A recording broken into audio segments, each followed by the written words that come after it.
दर्शन साप्ताहिक समसामयिकी में आपका बहुत बहुत स्वागत है। हम आपके बीच उपस्थित हैं 16 जनवरी 2023 से लेकर 21 जनवरी 2023 की प्रमुख घटनाओं के साथ। हमारे बीच उपस्थित है माही और नपूजा। तो चलिए जानते हैं हम प्रमुख घटनाएं में कौन कौन सी घटनाएं हैं जिसे लेकर हम उपस्थित हुए हैं आपके बीच। पहले स्टार्ट करते हैं 16 जनवरी से। 16 जनवरी स्टार्टअप इंडिया का स्थापना दिवस राष्ट्रीय स्टार्टअप दिवस के रूप में मनाया जाता है। वर्ष 2022 में भारत ने पहला राष्ट्रीय स्टार्टअप दिवस मनाया है।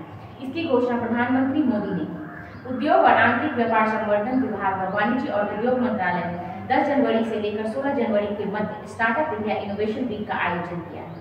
प्रख्यात असमिया कवि और ज्ञानपीठ पुरस्कार से विजेता नीलमणि फुकन का 89 साल की उम्र में गुवाहाटी मेडिकल कॉलेज अस्पताल में निधन हो गया। नीलमणि फुकन को उनकी कविता के अद्भुत प्रतीकवाद और कल्पनात्मक गुणों के लिए जाना जाता था। उन्हें 1981 में कविता संग्रह कविता के लिए साहित्य अकादमी पुरस्कार से नवाजा गया था। उन्हें 56वां ज्ञानपीठ पुरस्कार 2020 में प्रदान किया गया था। भारत सरकार ने उन्हें 1990 में पद्मश्री से सम्मानित किया। पद्मश्री पुरस्कार से सम्मानित प्रभाबेन शोभकचंद साहनी का 18 जनवरी 2023 को 92 साल की आयु में निधन हो गया। प्रभाबेन शोभकचंद शाह केंद्र शासित प्रदेश दादरा नगर हवेली, दमन और दीव के एक सामाजिक कार्यकर्ता थे। इन्हें दमन की दिव्या के नाम से भी जाना जाता है। प्रवीण शर्मा को स्वास्थ्य और परिवार कल्याण मंत्रालय के तहत राष्ट्रीय स्वास्थ्य प्राधिकरण आयुष्मान भारत डिजिटल मिशन में निदेशक के रूप में नियुक्ति के लिए चुना गया है। कार्मिक एवं प्रशिक्षण विभाग के अनुसार वे अगले 5 वर्ष तक इस पद पर नियुक्त किए गए हैं। प्रवीण शर्मा 2005 बैच के Indian defence service of engineers के अधिकारी हैं। अरबपति जेफ बेजोस की ई कॉमर्स कंपनी अमेजॉन पिछले वर्ष के टॉपर एप्पल को पीछे छोड़ते हुए सबसे मूल्यवान ब्रांड बन गई है। अमेजॉन ने इस वर्ष अपने ब्रांड मूल्य में 15% की गिरावट के बावजूद 350.3 बिलियन डॉलर से लेकर 299.3 बिलियन डॉलर तक गिरने के बावजूद दुनिया के सबसे मूल्यवान ब्रांड के रूप में शीर्ष स्थान प्राप्त किया। प्रसिद्ध भारतीय अमेरिकी कृष्णा वोविलाला को Martin Luther King grand parade special award से सम्मानित किया गया है। Krishna Vovilala foundation of India studies के संस्थापक और अध्यक्ष हैं। यह अवार्ड उन्हें MLK जूनियर परेड फाउंडेशन के अध्यक्ष चार्ल्स स्टैम्प द्वारा प्रदान किया गया है। इटालियन अभिनेत्री और फोटो जर्नलिस्ट जीना लोलोब्रिगिडा का 95 साल की उम्र में निधन हो गया। जीना लोलोब्रिगिडा को दुनिया की सबसे खूबसूरत महिला भी कहा जाता है। वह इटालियन सिनेमेटोग्राफी और संस्कृति के सबसे प्रसिद्ध सितारों में से एक थी। विश्व आर्थिक मंच WEF की वार्षिक बैठक दावोस स्विट्जरलैंड के स्विट्स रिजॉर्ट में आयोजित किया जा रहा है। इस बैठक में G20 और G7 देशों सहित 130 देशों के 2700 से अधिक नेता शामिल हो रहे हैं। WEF की यह 5 दिवसीय वार्षिक बैठक 16 जनवरी 2023 से 20 जनवरी 2023 तक आयोजित की गई। प्रसिद्ध वैज्ञानिक और CSIR वैज्ञानिक एवं औद्योगिक अनुसंधान परिषद के पूर्व निदेशक AD दामोदरन का 13 जनवरी को निधन हो गया। वे 87 वर्ष के थे। दामोदरन ने 1985 के बाद से CSIR के निदेशक के रूप में पदभार संभाला था। उन्होंने केल्ट्रॉन के अध्यक्ष के रूप में भी कार्य किया था। केरल का कोल्लम जिला देश का पहला संविधान साक्षर जिला बन गया है। इसकी घोषणा केरल सरकार ने 15 जनवरी को की। संविधान की मूल बातों के बारे में केरल के कोल्लम जिले के निवासियों को शिक्षित करने के लिए यह अभियान शुरू किया गया। इसका उद्देश्य कोल्लम जिले को संवैधानिक रूप से साक्षर जिला बनाना है। केरल का कोल्लम जिला देश का पहला संवैधानिक साक्षर जिला बन गया है। आगे चलते हैं, हम देखते हैं बार्सिलोना ने 15 जनवरी 2023 को सऊदी अरब में रियल मैड्रिड को 3-1 से हराकर स्पेनिश सुपर कप जीता। कोच जावी हर्नांडेज ने इस टीम का पदभार संभालने के बाद यह उनकी पहली ट्रॉफी है। युवा मिडफील्डर गावी ने इस मैच में अपना शानदार प्रदर्शन भी किया। भारतीय बल्लेबाज शुभमन गिल ने 18 जनवरी 2023 को न्यूजीलैंड के खिलाफ पहले वनडे में दूसरा शतक जड़कर इतिहास रचा है। शुभमन गिल द्वारा शतक जड़ने वाले सबसे युवा बल्लेबाज बने।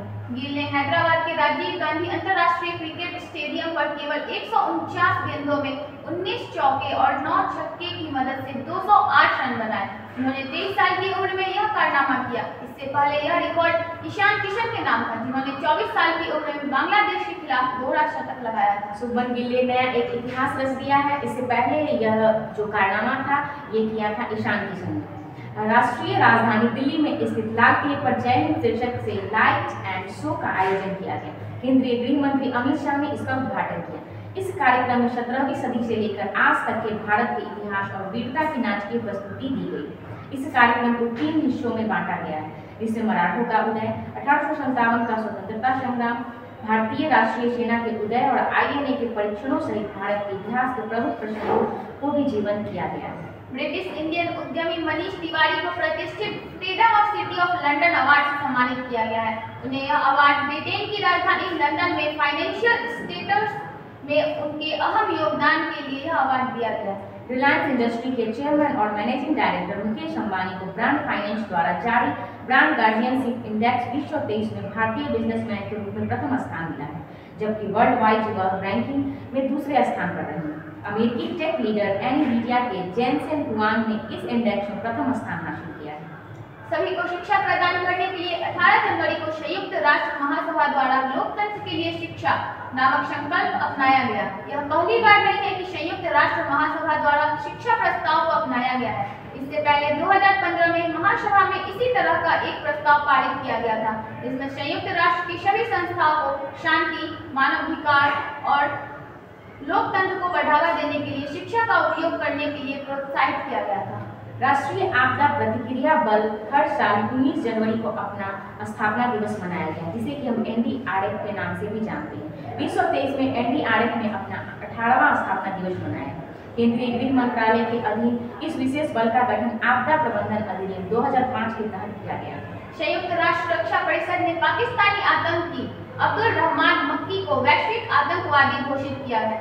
अब्दुल मक्की लश्कर-ए-तैयबा LET प्रमुख और 26/11 के मास्टरमाइंड हाफिज सईद का बहनोई है। संयुक्त राष्ट्र सुरक्षा परिषद की अल-कायदा प्रतिबंध समिति ने मक्की के नाम को अपनी प्रतिबंधित सूची में शामिल किया। इस सूची में शामिल लोगों की संपत्ति जब्त करने, उन पर यात्रा और हथियार संबंधी प्रतिबंध लगाने का प्रावधान है। पाकिस्तानी आतंकी अब्दुल हामिद को राष्ट्रीय सुरक्षा परिषद ने संयुक्त राष्ट्र सुरक्षा परिषद ने ये क्या बोलते हैं आतंकवादी घोषित किया है। और आगे चलते हैं हम वहाँ की घटनाओं के साथ। भारत और फ्रांस की नौसेनाओं के बीच होने वाले द्विपक्षीय सैन्य अभ्यास वरुण के 21वें संस्करण की शुरुआत 16 जनवरी को हुई। इस अभ्यास के दौरान दोनों देशों की नौसेना एक दूसरे के अनुभवों से युद्ध क्षेत्र में कौशल का विकास करेगी। अभ्यास 16 जनवरी 2023 तक चलेगा।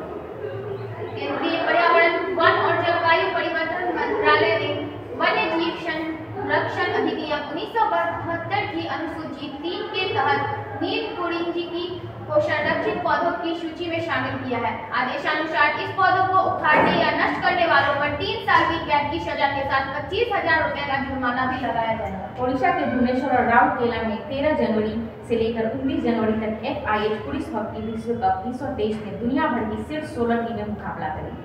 हॉकी विश्व कप 2023 का 15वां संस्करण 13 जनवरी से लेकर 19 जनवरी तक भारत के बिरसा मुंडा स्टेडियम में आयोजित किया जाएगा। Defence statics website global fire power GFP ने हाल ही में सबसे ताकतवर देशों की लिस्ट जारी की है। Global fire power military strength index 2023 के अनुसार तुर्की एक बार पुनः मध्य पूर्व और उत्तरी अफ्रीकी क्षेत्र का सबसे ताकतवर देश बनकर उभरा है। इस इंडेक्स में दूसरे और तीसरे स्थान पर क्रमशः मिस्र और ईरान है। ताकतवर देशों की लिस्ट में गल्फ कंट्री सऊदी अरब 5वें और UAE के 8वें स्थान पर रखा गया है। भारत के हैदराबाद में जन्मी अरुणा मिलर ने अमेरिका के इतिहास में अपना एक अनोखा कीर्तिमान स्थापित किया है। वह अमेरिका के मैरीलैंड राज्य की पहली भारतीय अमेरिकी लेफ्टिनेंट गवर्नर बनी है। मिलर ने मैरीलैंड राज्य के 10वें लेफ्टिनेंट गवर्नर के रूप में शपथ लिया है। उनकी उम्र 58 वर्ष है। उन्हें वर्ष 2000 ईस्वी में अमेरिका की नागरिकता प्रदान की गई। राजस्थान पर्यटन विभाग के प्रतिनिधि मंडल ने 18 जनवरी 2023 को स्पेन की राजधानी मैड्रिड में आयोजित होने वाले अंतर्राष्ट्रीय पर्यटन व्यापार मेला FITUR 2023 में भाग लिया। इस अंतर्राष्ट्रीय पर्यटन व्यापार मेला का आयोजन 18 जनवरी से 22 जनवरी 2023 तक किया गया। 5 सदस्यीय प्रतिनिधि मंडल के रूप में राजस्थान पर्यटन विकास निगम के अध्यक्ष धर्मेंद्र राठौर सहित पर्यटन विभाग की प्रमुख शासन सचिव गायत्री राठौर, RTDS के प्रबंधक निदेशक विजयपाल सिंह, पर्यटन विभाग के अतिरिक्त निदेशक सलीम खान एवं उप निदेशक नवकिशोर वसवाल ने भाग लिया है। भारतीय अमेरिकी वकील जनानी रामचंद्रन कैलिफोर्निया राज्य के ऑकलैंड सिटी काउंसिल की मेंबर बनी है। वह ऑकलैंड काउंसिल सिटी के डिस्ट्रिक्ट 4 से चुनी जाने वाली कम उम्र की पहली समलैंगिक महिला है। हाल ही में 115 साल की महिला ने एक नया वर्ल्ड रिकॉर्ड अपने नाम करते हुए गिनीज वर्ल्ड रिकॉर्ड्स में अपना नाम दर्ज कर लिया है। स्पेन में रह रही अमेरिकी मूल की महिला मारिया ब्रान्यास मोरेरा अब दुनिया की सबसे ज्यादा उम्र में जीवित इंसान बन गई है। इसके साथ ही वह दुनिया की सबसे ज्यादा उम्र की जीवित महिला भी बन गई है। पीएसबी के लक्ष्मण रावत ने सर्वश्रेष्ठ ऑफ 17 फ्रेम फाइनल में साथ ही पीएसबी चैलेंजर आदित्य मेहता को 9-6 से हराया। पीएसबी के Lakshman Rawat बाउलकर line NSCI Akhil Bharatiya snooker open में विजयी हुए। इससे पहले लक्ष्मण रावत ने अखिल भारतीय स्नूकर ओपन के अंतिम संस्करण में फाइनल में सौरभ कोठारी को हराकर उप विजेता का खिताब जीता था। महाराष्ट्र के पुणे में बन रहा मेट्रो रेल का civil court interchange metro station Bharat का सबसे गहराई पर स्थित मेट्रो स्टेशन होगा। रिपोर्ट के अनुसार इस मेट्रो स्टेशन की गहराई जमीन से 33.1 मीटर यानी कि 108.59 फीट नीचे तक होगी। Commissioner of metro railway safety CMRS द्वारा फरवरी में पुणे मेट्रो का सुरक्षा निरीक्षण किया जाएगा। भारतीय नौसेना 23 जनवरी को कलाबाड़ी श्रेणी की 5वीं पनडुब्बी बागीर के परिचालन की शुरुआत करेगी।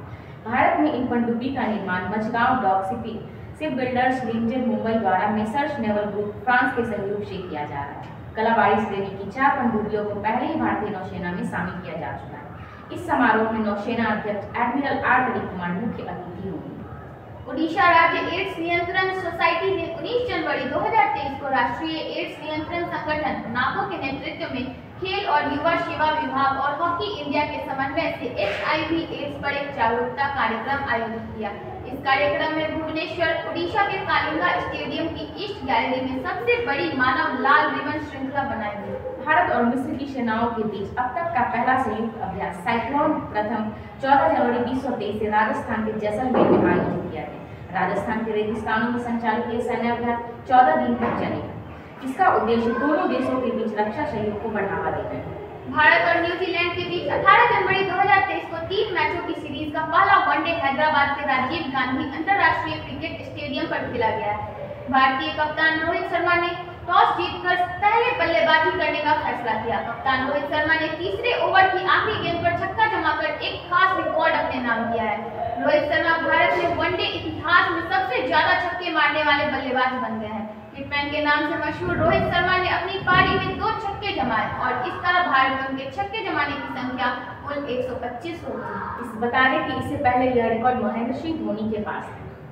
आगे चलते हैं। केरल का वायनाड सभी आदिवासियों को आधार कार्ड, राशन कार्ड, जन्म या मृत्यु प्रमाण पत्र, चुनाव पहचान पत्र, बैंक खाते व स्वास्थ्य बीमा जैसे बुनियादी दस्तावेजों के अलावा अन्य सेवाएं जैसे आय प्रमाण पत्र, स्वामित्व प्रमाण पत्र, आयु प्रमाण पत्र और नई पेंशन के लिए आवेदन भी शिविरों में प्रदान किए जाएंगे।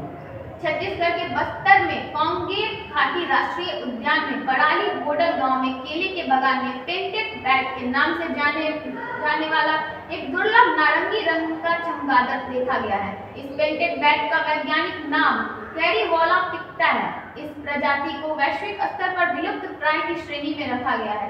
यह प्रजाति आमतौर पर बांग्लादेश, ब्रुनेई, बर्मा, चीन, Cambodia, Indonesia, Malaysia, Nepal, Sri Lanka, Thailand और वियतनाम में पाई जाती है। कांगेर घाटी राष्ट्रीय उद्यान को चमगादड़ों की विभिन्न प्रजातियों का घर कहा जाता है।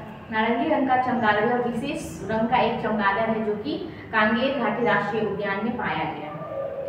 अगला है हिमालयन मोतियाबिंद परियोजना के सह संस्थापक और प्रख्यात नेपाली नेत्र रोग विशेषज्ञ डॉक्टर सेंडुक लुइट ने मानवता की सेवा के लिए ISA पुरस्कार 2021-22 जीता है। ये बहरीन का एक शीर्ष नागरिक पुरस्कार है। पुरस्कार में $1 मिलियन अमेरिकी डॉलर का नगद पुरस्कार, योग्यता का प्रमाण पत्र और एक स्वर्ण पदक दिया जाता है।